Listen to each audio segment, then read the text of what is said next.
The second segment of the show for today, we're talking to Mr. DBrown and Shanice Brown, who is on a journey to Miss Teen USA, and she's given us some information in reference to how she became involved in this quest. And Mr. Brown, let's see if we can have you to sort of give us an overview. Sure. In terms of some of the things that she's been involved in, and she can sort of fill those areas in for us.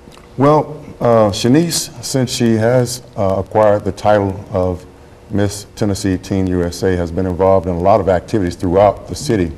Not only does she go throughout the Metro Davidson County Public Schools, the area, she reads to the kids, participates in different activities that are going on within the school systems and various schools. She also travels around the state. I believe she's met several dignitaries within this metropolitan area. There are a whole lot of things that Shanice would be better off explaining to us than I would. And she's ready to do that. Are you ready to give us some information in terms of some of the challenges that you've met and some of the individuals that you've impacted and some individuals who've impacted you? I think you said that you're looking forward to perhaps meeting Donald Trump and et cetera. But you've already met some dignitaries. Let's talk about it from that perspective.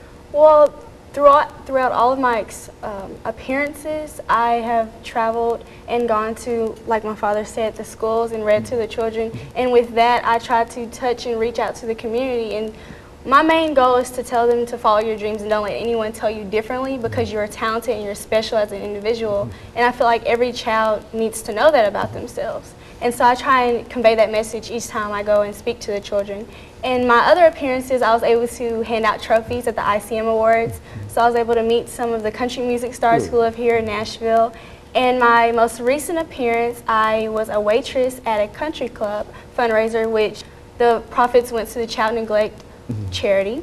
And there I met the man who's over the convention center, the new convention center that's being built. That's being built now. Yes. And my lifetime aspiration is to become an architect. So when I met him, I was really excited, and he gave me his business card. And so throughout all my experience, I've been able to meet people and network with people. So hopefully that'll help prosper me in life, and I'll be able to look back on him and take the information from him and hopefully achieve my goals and dreams. And so you've been, and you and your organization have been pushing her in a real sense for the longest, and you've seen some very, very good results in reference to that. I think the people that she mentioned, having met and et cetera, are very, very significant individuals that can do a lot for her in terms of, now what's the next move for her beyond where we are now? Well, right now she's in training.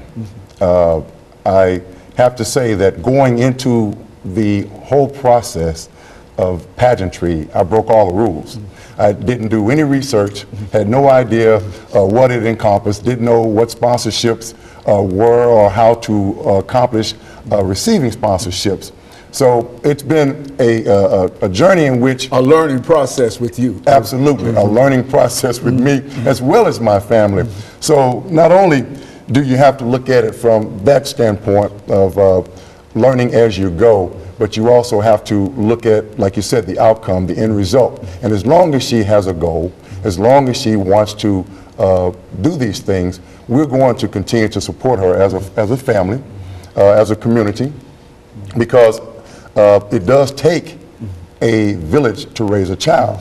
And it's been more than just myself, more than just my immediate family that has been involved with Shanice. Just as she stated earlier, the group Moves and Grooves Incorporated, which is Ladies of Purpose, is an extension of that particular program, has helped as well to lay that foundation, to offer her the things that she needed to transcend from the lower or smaller scale to the upper echelon. Because right now this is big stuff. It is. We're on a big stage right now, preparing for the nationals. So with all of that being said, she had to continue to go. She has to continue to train, speaking properly, proper English, training physically with physical training, physical fitness, so that she not only looks good but feels good. That's very important. So some of the other things that you have to prepare for walking in certain attire. Explain this, deal with some of that training.